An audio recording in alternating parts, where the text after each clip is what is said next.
ইবাদত করলে আমার লাভ, ইবাদত না করলে আমার লস। আল্লাহ পাক বলতেছেন মানুষ দুনিয়াতে পাঠাইছে ইবাদত করবা, ছোট্ট থেকে ছোট্ট একটা ইবাদত করবা, এটাও তোমার আমল নামায় লেখা হয়ে যাবে, হাসরের ময়দানে এটাও তুমি দেখতে পাবে। আল্লাহ পাকের কোরআন বলতেছেন ফামান ইয়ামাল মিসকালা যাররাতিন খায়রান ইয়ারা ওয়া মান ইয়ামাল মিসকালা যাররাতিন শাররান ইয়ারা। আল্লাহ পাক বলেন দুনিয়ার মানুষ, দুনিয়ার বুকে যদি ছোট্ট থেকে ছোট্ট একটা নেকামল করে, এটাও তুমি হাসরের ময়দানে তুমি দেখতে পাবে। হ্যাঁ, নেকামল করেছি, মনের মধ্যে মুখ দিয়ে প্রকাশ করো নাই, অন্তর থেকে অন্তরস্থল থেকে একবার সুবহানাল্লাহ বলেছো, অন্তর দিয়ে একবার আলহামদুলিল্লাহ বলেছো, দুনিয়ার কেউ শোনে নাই, কোন আওয়াজ হয় নাই, আমল নামায় লেখা হয়ে গেছে, হাসরের ময়দানে তোমার মিজানের পাল্লায় আল্লাহ উঠাইয়া দিবে।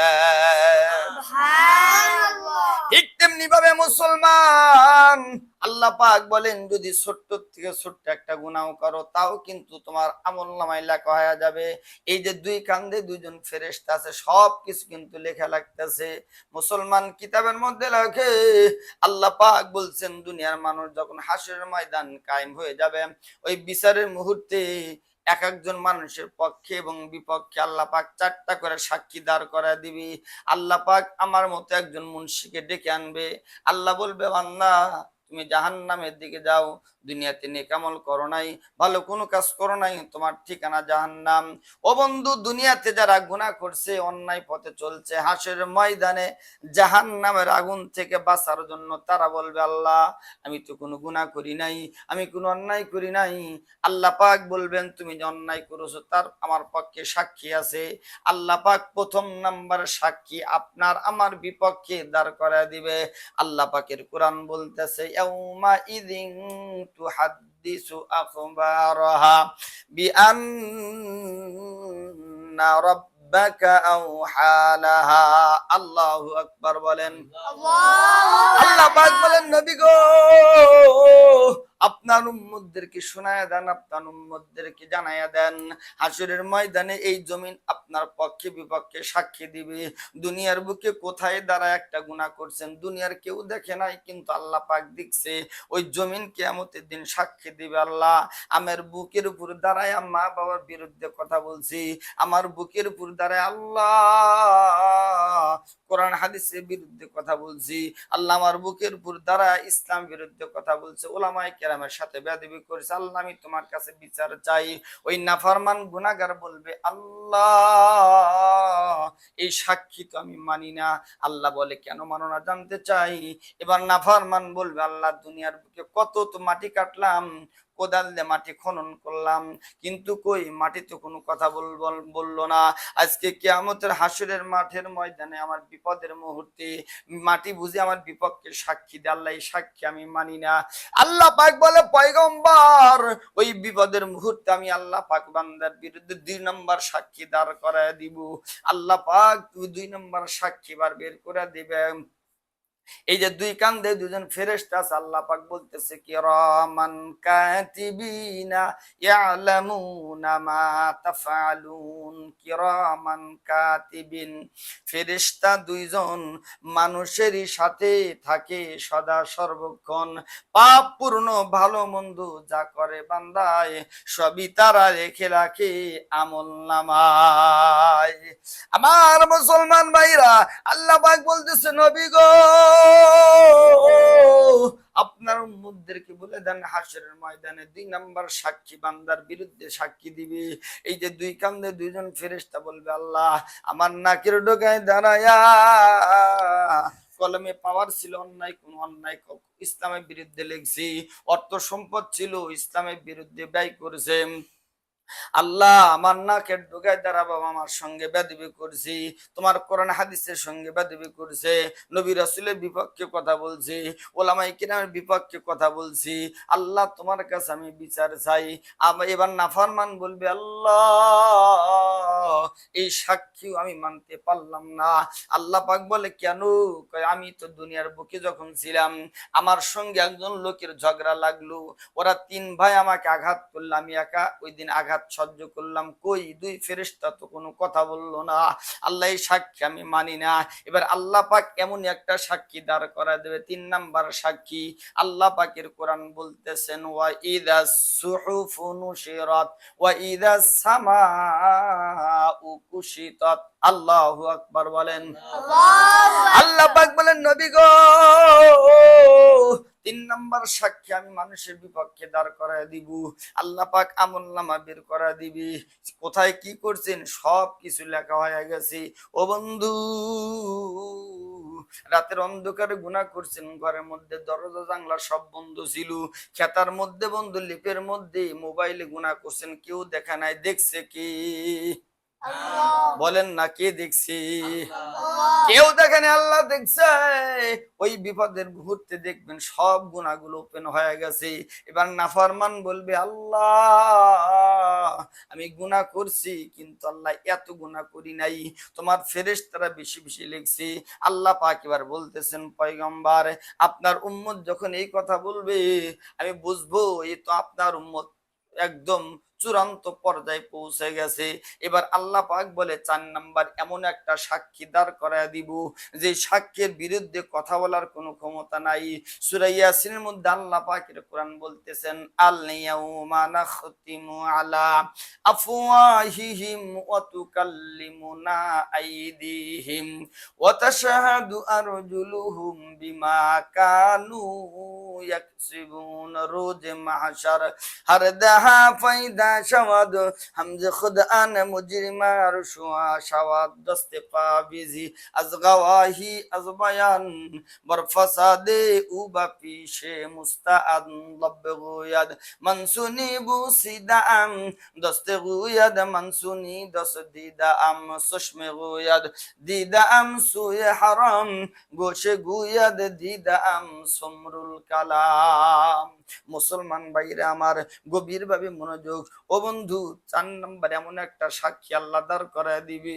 আল্লাহ পাক বলে নবী গো আপনার উম্মতের জবান বন্ধ হয়ে যাবে, হাত আপনার বিপক্ষে হাত কথা বলবে। আল্লাহ এই হাত দিয়ে তো রিমোট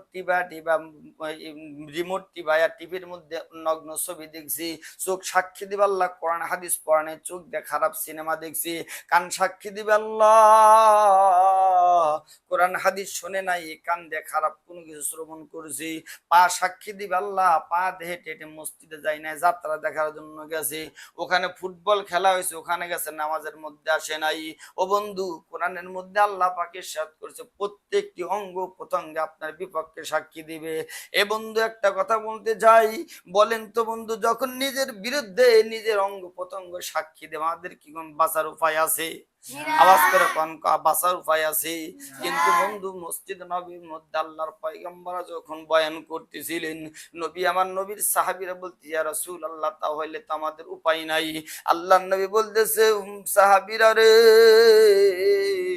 চিন্তা করুন, আল্লাহ পাক একটা সুসংবাদ দিয়েছে। আল্লাহ পাকের কোরআন বলতেছেন ইয়া আইয়ুহাল্লাযীনা আমানু তুবু ইলাল্লাহি তাওবাতান নাসুহা।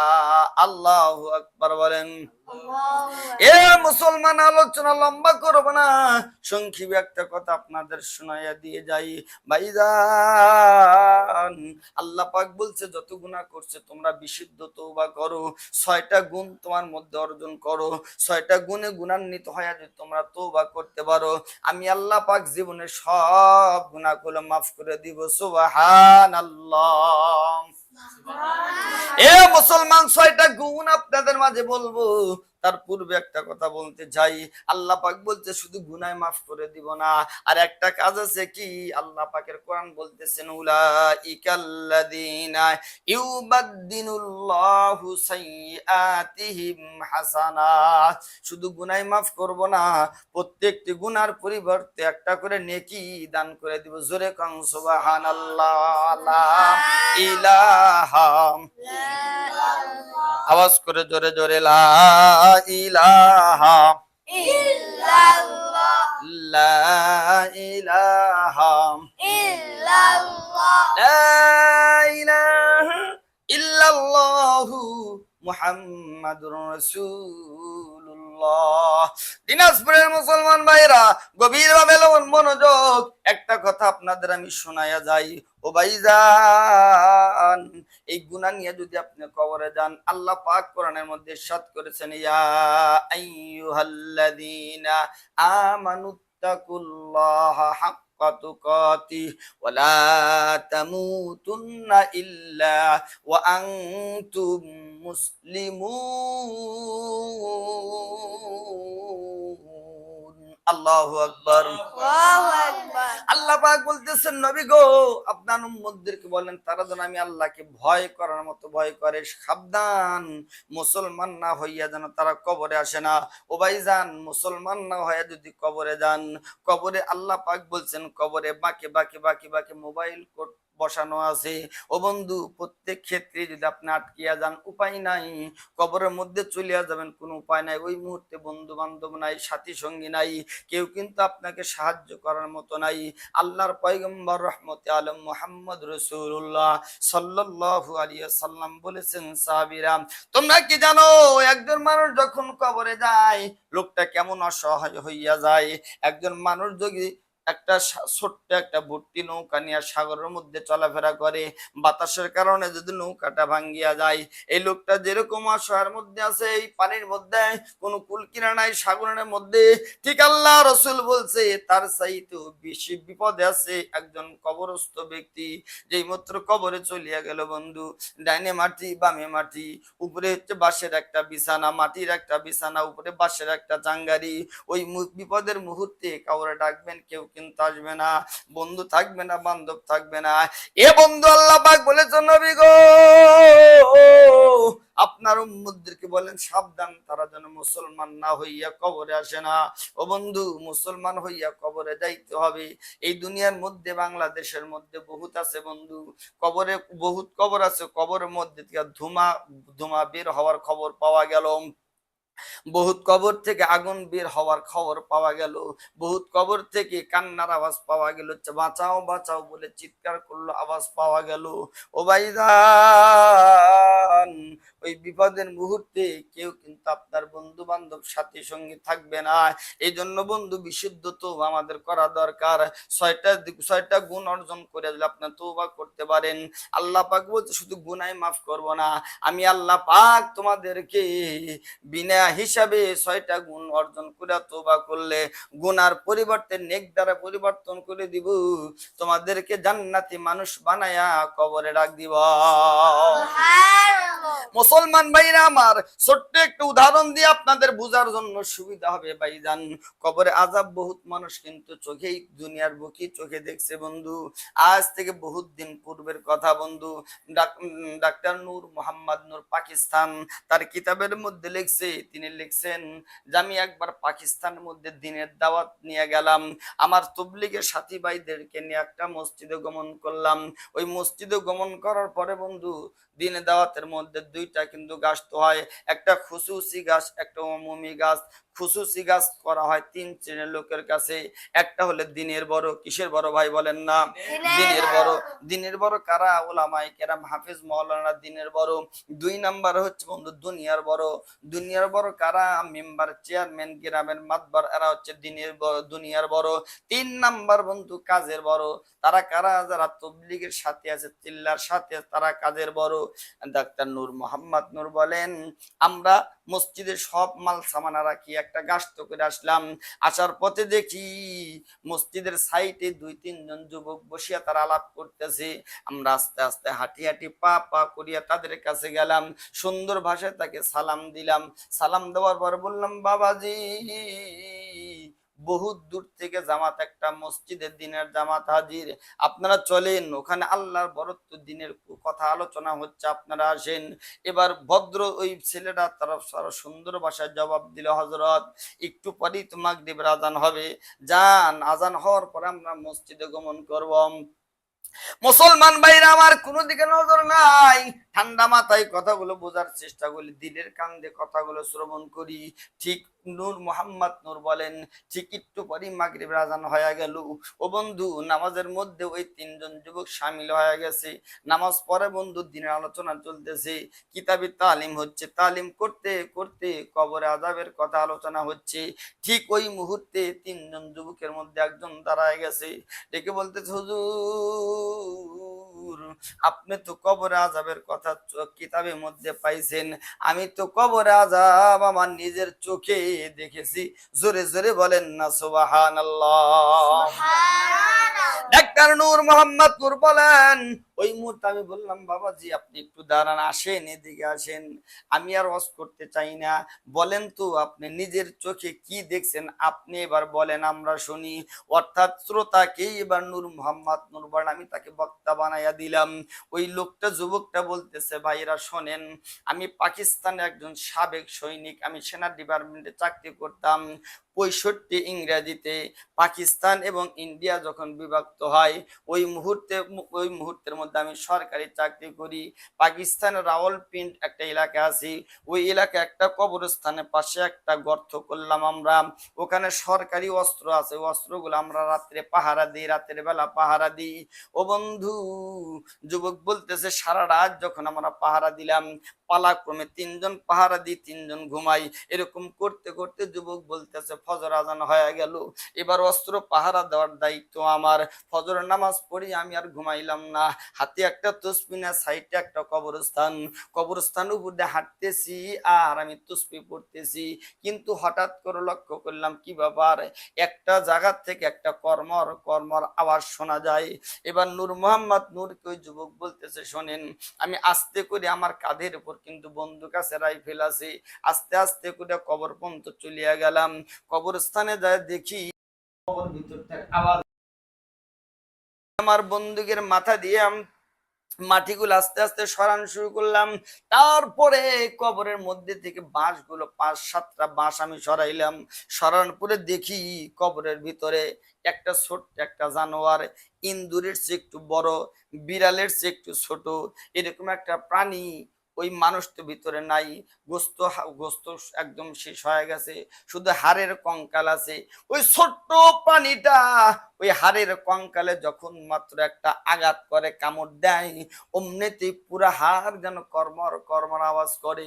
ডাক্তার নূর মোহাম্মদ নূর বলেন, এবার ওই যুবক বলতে, হযরত শোনেন, আমার কাঁধের উপরে রাইফেল ছিল, আমি ইচ্ছা করলাম যে এবার ওই প্রাণীটাকে আঘাত করব, যেই মাত্র বন্দুক একদম সোজা করলাম যে আঘাত করব, অমনিতেই তাকায় দেখি প্রাণীটার কবরের মধ্যে নাই। আমি আস্তে করে চলে আসলাম, কবরের সাইড আবার হাঁটতেছি আর আল্লাহ পাকের নামের জিকির করতেছি। ভাইজান, একটু পরে দেখি আবার কবরের মধ্যে আবার শোনা যায়। আমি আবারও গেলাম, যা দেখি পানিটা ওই হাড়ের কঙ্কালের মধ্যে আঘাত করতেছি। আমি আবারও রাইফেল ঠিক করলাম, আঘাত করব, গুলি করব, না, এবার ওই পানিটা কবর থেকে উধাও হয়ে গেল। ভাইজান, কিতাবের মধ্যে লাগছে, যেই মাত্র ওই নূর মোহাম্মদ নূর বলেন, যুবক বলতেছে, ওখান থেকে চলে আসলাম, তৃতীয়বারের মাথায় যা দেখি আবার কঙ্কালটার মধ্যে ওই প্রাণী আঘাত করতেছি। আমি এবার চিন্তা করলাম, এবারকে আমি গুলি করে দিব। যেই মাত্র গুলি করব মুসলমান, অমনিতেই ওই প্রাণীটা এমন বড় বড় চোখ বানায় আমার দিকে তাকাইলো, আমাকে ধাওয়া করা শুরু করলো। আমি আস্তে করে রাইফেলটা কাঁধের উপর নিয়ে দৌড়ান শুরু করলাম। পিছনে তাকায় দেখি ওই প্রাণীটা আমার পিছনে ধাওয়া করতেছি। আমি একজন টাটকা যুবক, আমি একজন যুবক সৈনিক, আমার কাঁধের উপর রাইফেল আছে, আমি যে আঘাত করব এই সাহস আমার মধ্যে নাই। দেখি প্রাণীটা আমাকে ধাওয়া করতেছি, আমি দৌড়াইতে দৌড়াইতে দৌড়াইতে সামনের দিক অগ্রসর হইলাম। সামনের দিক যা দেখি সুন্দর একটা নালা দেখা যায়, একটা নদীর মতো খাল দেখা যায়। আমি চিন্তা করলাম, এটা যেই মাপের পানি, আমি যদি পানির মধ্যে নামি, এই প্রাণীটা আমাকে আর কিছু করতে পারবে না। আমি আস্তে করিয়া পানির মধ্যে নামিয়া গেলাম। ও বন্ধু, কিতাবের মধ্যে লেখছে পানি ছিল হাঁটুর নিচে নিচে পানি। ও বন্ধু, কিতাবের মধ্যে লেখছে, এই যুবক বলতেছে, আমি যখন এই নালার মধ্যে নামিয়া গেলাম, বেশ কিছুদিন যাওয়ার পরে তাকায় দেখি সত্যি সত্যি ওই প্রাণীটার পানির মধ্যে নামলো না, পানির কিনারে হুট করে দাঁড়ায় গেছে। এ বন্ধু, কিতাবের মধ্যে লেখছে, এই যুবক বয়ান করছে, শোনেন গো হুজুর, ওই ছোট্ট প্রাণীটা তার ছোট্ট একটা জিভা বের করলো, জিভাটা বের করে ওই নদীর পানির মধ্যে 1 থেকে 2 সেকেন্ড মাত্র পানির মধ্যে নামাইছে, লাগাইছে, অমনিতে গোটা নদীর পানিটা, পানি গরম করলে, খিচুড়ি রান্না করলে যেরকম টকবক টকবক করে, গোটা নালার পানিটা গরমে টকবক টকবক করতেছে। আমি আর পানির মধ্যে থাকতে পারলাম না, আমার পা টুকা এমনিতেই মুহূর্তের মধ্যে সিদ্ধ হয়ে গেল। আমি বাঁচাও বাঁচাও বলে চিৎকার শুরু করলাম। আমার সঙ্গে ডিউটিরত দুইজন সৈনিক চলে আসলো। কি হয়েছে ভাই? আমি সব পরে বলতেছে, আগে আমারে বাঁচাও। আমার নিয়ে রাওয়ালপিন্ডি হসপিটালে ভর্তি করলো। দীর্ঘ 2-3 মাস চিকিৎসা হলাম। চিকিৎসা করার পরে আমি দেখলাম দিন যত যায় আমার এই পায়ের অবস্থা ততই খারাপ হয়, অবনতি হয়, উন্নতি খবর নাই। ওখান থেকে আমাকে পাকিস্তান হসপিটালে ভর্তি করা হলো। লম্বা 1-1.5 বছর চিকিৎসা নিলাম। 1-1.5 বছর চিকিৎসা নেওয়ার পরে দেখলাম আমার পাটা ভালো হয়েছে, কিন্তু আমাকে এমন ভাবে পাওয়াটা ব্যান্ডেজ করিয়া দিছি। ডাক্তার নূর মোহাম্মদ নূর বলেন, ওই মুহূর্তে যুবক আমাদের পাটা দেখাইয়া দিল। পার মধ্যে দেখলাম এমন ভাবে ব্যান্ডেজ করা আছে, ব্যান্ডেজটা খোলা যায় আবার লাগানো যায়। যেই মাত্র ব্যান্ডেজটা খুলছে, পার মধ্যে থেকে দুর্গন্ধ আসতেছে। কিন্তু নূর মোহাম্মদ নূর বলেন, এখন ওই পায়ের মধ্যে কোনো গোশত গজাই নাই। জোরে কন্যা সুবহানাল্লাহ। এ মুসলমান ভাইয়ের আলোচনা লম্বা করব না, রাত্রি গভীর হইয়া যায়। ছোট্ট একটা কথা আপনাদের বোঝানোর জন্য বললাম। এই যুবক বলতেছে, দেখেন আমার পার মধ্যে এখনো কিন্তু গোশত গজাই নাই। যেই মাত্র পট্টিটা খুলছে অমনিতে দুর্গন্ধ বের হয়ে গেছে। ভাইজান এ বন্ধু, এরকম ইতিহাস হাজারো আছে, কিতাবের মধ্যে পাওয়া যায়। আমাদের সিরাজগঞ্জে একটা ইতিহাস পাওয়া গেছে। সিরাজগঞ্জ আমরা যখন মালসাপাড়া কবরস্থান মাদ্রাসায় পড়ি, ওই কবরের মধ্যে থেকে বন্ধু ধান সিদ্ধ করে ঢেলে দেওয়ার পরে যেরকম গরম ভাপা বের হয়, এমন কবর আছে, কবর থেকে গরম ভাপা বের হয়েছে। বহুত কবর আছে, কবর মধ্যে থেকে কান্নার আওয়াজ পাওয়া গেছে বন্ধু।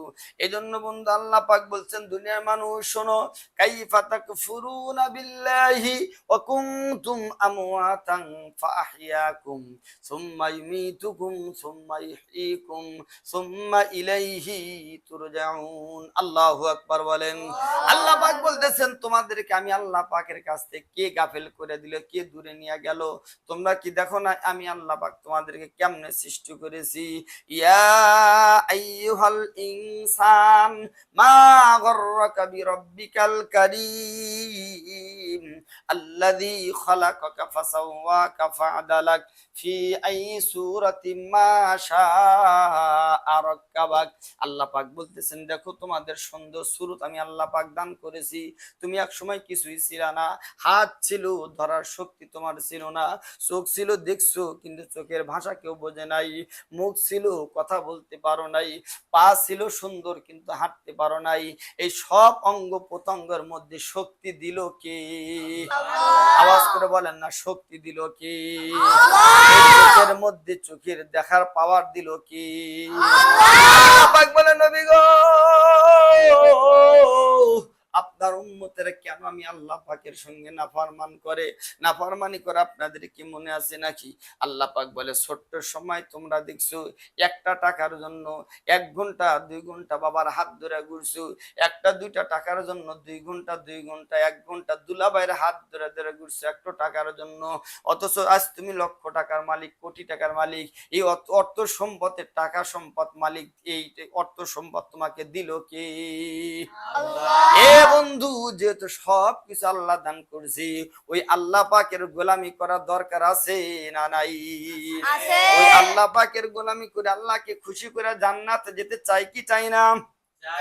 এই জান্নাতে যেতে চাই কি চাই না? ওই যাবো মোরা যাবো রে, যাবো মোরা যাবো রে, একাই যাবেন না বৌনিয়া? এই কথা কয়, একাই যাবো না বৌনিয়া? বৌনিয়া যেতে হবে, একা জায়গায় কাজ হবে। বইয়ের দরকার আছে না নাই? যদি জান্নাত পেতে চান মুসলমান, দুইটা আমল করে কথা বলে দেয়। এক নাম্বার হচ্ছে ঈমান, আর দুই নাম্বার হচ্ছে নেক আমল। ঈমানের মধ্যে এক নাম্বার সলিড ঈমান গ্রহণ করতে হবে, দুই নাম্বার নেক আমল করতে হবে। আর ইসলাম কবুল করার পরে যতগুলো নেক আমল আছে তার মধ্যে শ্রেষ্ঠ নেক আমলের নাম হচ্ছে নামাজ। আমার মুসলমান ভাইরা, নামাজ সম্পর্কে একটা কথা বলি। আল্লাহ রাসূল বলেছে, মান তারাকা সালাতা মুতাআম্মাদান ফাকাদ কাফার। আল্লাহর পয়গম্বর বলেছে, কোন ব্যক্তি যদি ইচ্ছাকৃতভাবে এক ওয়াক্ত নামাজকে ছেড়ে দিল, ওই লোকটা যেন কুফরি করলো। আল্লাহর নবী বলছেন, সাহাবীরা শোনো, ক্বালা রাসূলুল্লাহ সাল্লাল্লাহু আলাইহি ওয়াসাল্লাম, কোন ব্যক্তি যদি, আল্লাহর নবী বলেছেন, কোন ব্যক্তি যদি এক ওয়াক্ত নামাজ কাজা করে, ওই লোকটার নাম জাহান্নামের গেটের মধ্যে লেখা হয়। জোরে কন নাউজুবিল্লাহ। শেষ কথা বলতে চাই, আমরা ঈমান না কবরে যেতে চাই, নেক আমল ঈমানদার মুসলমান হইয়া কবরে যেতে চাই। আল্লাহ পাকের কাছে দোয়া করি, আল্লাহ যতদিন কামেল মুসলমান না হব ততদিন কবরে ডাক দিও না। পরে